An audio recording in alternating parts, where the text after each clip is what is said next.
Out of these storm clouds, y'all. Now check out where we're headed.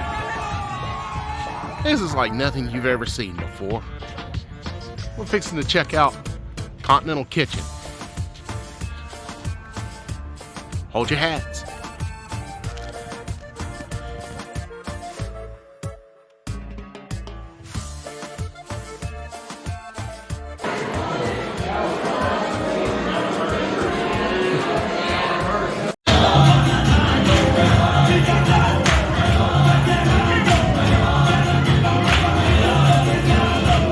So Mike, my co-host on Sip and Chew, and I were invited to be guests at the one-year anniversary of the Continental Commissary Kitchen, which is a great community kitchen for basically caterers and food truck owners. Let's take a gander, shall we? Cue my old friend, Danny Calametti. Hey, my friend. How's it going, buddy? How are you? Pretty good. This is our food truck bin. This is where all the food trucks have to have access to a commissary kitchen. Right. So this is their area here. We got about 20 of them. And they can take turns using it? Yeah, it's all software controlled, so they have to schedule when they come in, when they have access to it and all that kind of stuff. Outstanding. We got logs and all that kind of stuff they have to track. And all that kind of stuff.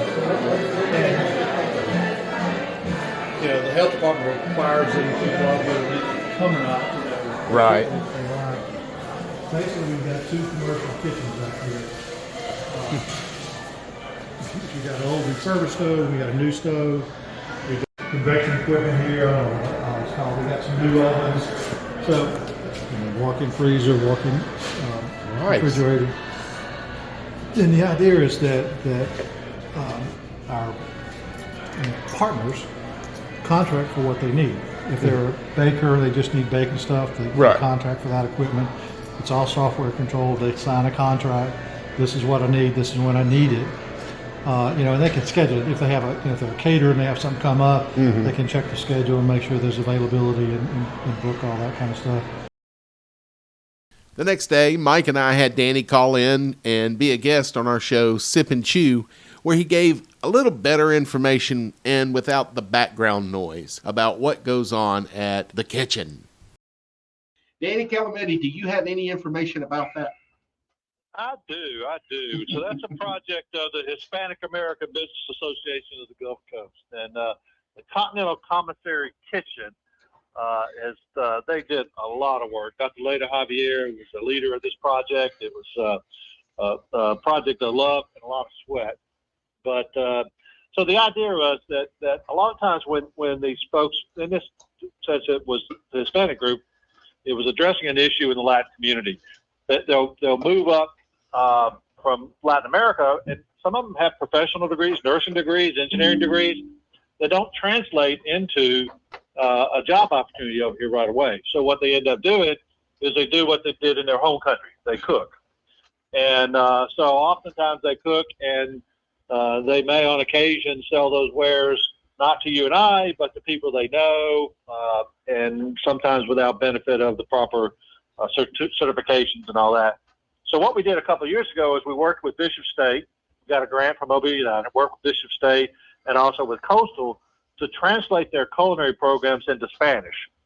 And we taught them not only the culinary side of it, we also added an entrepreneurial bit of it. Here's the business licensing part of it. Here's your health department licenses. Here's what you have to do.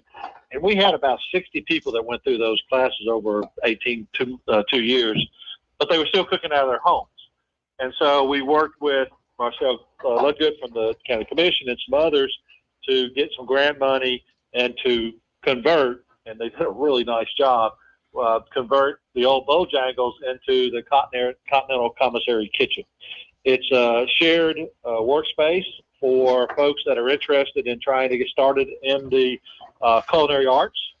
While it's targeted at underserved, it's really open to anybody. And we've got a real cross-section of folks that are involved. And one of the things we do like is we like to encourage different organizations to have their board meetings with us. We can provide We can provide you access to our vendors if you want some Cuban food or some Puerto Rican food or some Guatemalan food or anything along those lines, or some soul food. We run the whole gamut.